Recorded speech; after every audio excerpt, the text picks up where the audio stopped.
এই জন্য ভগবান আমাদের মতো জগৎজীবকে জানিয়ে গেলেন, আমাকে পেতে গেলে একমাত্র ভক্তির প্রয়োজন। যার কাছে ভক্তি আছে শুধু এই জন্মে নয়, প্রত্যেকটা জন্মান্তরে আমি সেই ভক্তির কাছে বাধা পড়ে যাই।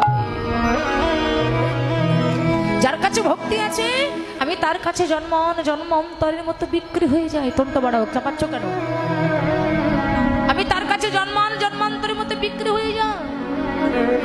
এই জন্য ভগবানকে পেতে গেলে একমাত্র ভক্তি প্রয়োজন। এই জন্য শাস্ত্রে বললেন, ভক্তি যার কৃষ্ণ তার সর্বশাস্ত্রে কয়, ভক্তি না থাকলে কৃষ্ণ দেখিলে কি বা হয়। তোমরা বাড়াও। মাত্র ভগবানকে পেতে গেলে একমাত্র ভক্তি শ্রেষ্ঠ। যেমন একজন দুর্বাসা মুনি বাবা তার 60,000 শিষ্যকে সঙ্গে নিয়ে তিনি দুর্যোধন রাজার ঘরে সেবা করতে যাচ্ছিলেন। আর দুর্যোধন রাজা সেই সময় পঞ্চ পাণ্ডবদের বিপদে ফেলবার জন্য ওই দুর্বাসা মুনিকে বলেছিলেন যে, হে মুনিবর, আজকে মধ্যাহ্নকালে আপনারা আমার গৃহে আতিথ্য নয়, ওই পঞ্চ পাণ্ডবের ঘরে আপনারা আতিথ্য গ্রহণ করবেন। এখন এই দুর্বাসা মুনি তার 60,000 শিষ্যকে নিয়ে পঞ্চ পাণ্ডবের ঘরে যখন এসে দাঁড়িয়েছে, তখন দুপুরবেলা পঞ্চ পাণ্ডবদের সব সেবা হয়ে গেছে।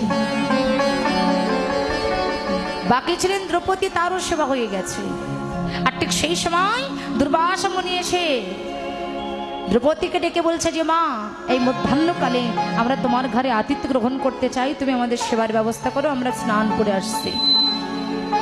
এই স্নান করে আসবে, যত সময় এর মধ্যে সেবার আয়োজন করতে হবে।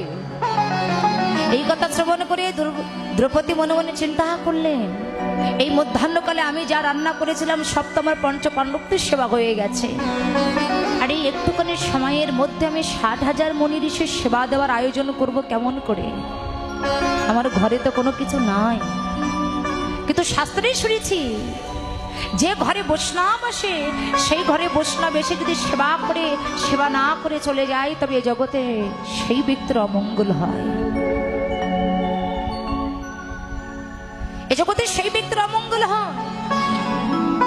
তাই দ্রৌপদী মনে মনে চিন্তা করলেন, আজকে আমার কোন পরীক্ষায় ফেললো, আমি এতটুকু সময়ের মধ্যে এই মুনিদের সেবার আয়োজন করব আমি কেমন করে? ও মায়েরা, স্নান করবে যতটুকু সময় 60,000 ভক্ত, এমনি আমাদের যদি 2-5 হাজার ভক্ত হয়, সেই ভক্তের সেবার আয়োজন করতে গেলেই আমাদের জীবনটা বের হয়ে যায়, আর কোথায় 60,000 ভক্ত। তখন দ্রৌপদী মনে মনে চিন্তা করলেন, আমি এখন কি করব? আর আমার গৃহে বৈষ্ণব এসে যদি অভুক্ত অবস্থায় চলে যায়, তবে আমি তো নরকগামী হয়ে যাব। তাহলে এখন আমি কি করব? এই বিপদ থেকে আমাকে কি রক্ষা করতে পারে? এখন আমি কি করব? দ্রৌপদী নয়নে জলে বসে বসে কাঁদছে যে আমি কি করব। এত সাধ করে আমার ঘরে বৈষ্ণব এসেছে, আমি কি বৈষ্ণবকে সেবা দিতে পারবো না? দ্রৌপদী নয়নে জলে কাঁদতে কাঁদতে মনে মনে চিন্তা করলেন, যে এই বিপদ থেকে আমাকে কে রক্ষা করতে পারে? নিশ্চয়ই বিপদ ভঞ্জন মধুসূদন ছাড়া আর কেউ নয়। তাই দ্রৌপদী নয়নে জলে কাঁদতে কাঁদতে কৃষ্ণকে স্মরণ করে বলছি, কৃষ্ণ, শুনেছি তুমি নাকি ভক্তের ভগবান, শুনেছি তুমি নাকি কাঙালের ঠাকুর, শুনেছি এ জগতে কোনো ভক্ত যদি নয়ন জলে তোমাকে ডাকে, তুমি নাকি তার কাছে জন্মান্তরের মতো বিক্রি হয়ে যাও। দয়াময়,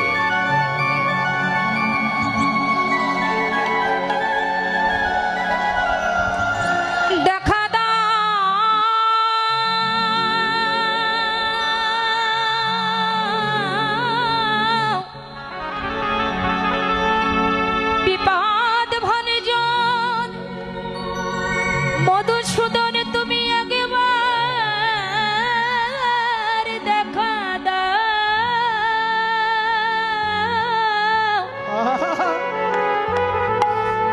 ভক্ত যদি বিপদে পড়ে তবে তুমি কি কৃপা করবে না? হে কৃপাময়, তুমি একবার আমার কৃপা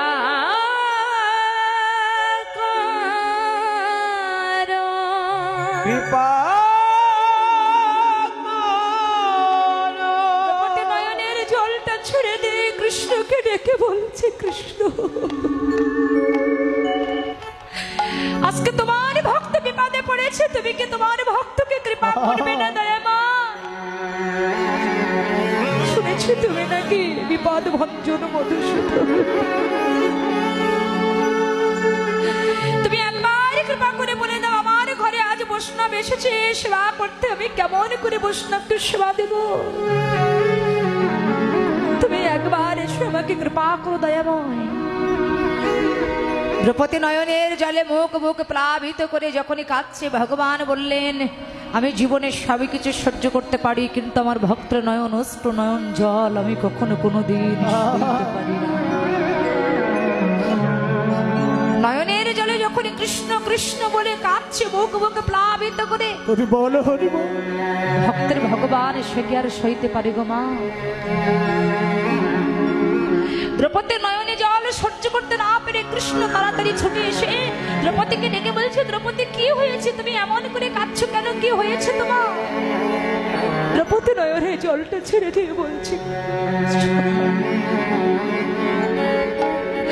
আজকে তোমার ভক্ত বড় বিপদে পড়েছে। কি হয়েছে তোমার জানো সখা? একবার তাকিয়ে দেখো, আজকে দুর্বাসা মুনি তার 60,000 শিষ্যকে নিয়ে আমার কাছে এসেছে সেবা করবার জন্য। সময় দিয়েছে, তারা স্নান করতে গেছে, তার মধ্যে তাদের সেবার আয়োজন করতে হবে। কিন্তু আমি যা রান্না করেছিলাম, আমার পঞ্চ পাণ্ডবদেরকে সেবা দিয়ে অবশিষ্ট যা ছিল আমি সেবা করেছি, এখন আর সেবা দেওয়ার মতো আমার ঘরে তো কিছু নাই। যদি বৈষ্ণবের সেবাই দেহ লাগাতে না পারি, তবে আমি যে অপরাধী হয়ে যাব। দেখেছেন?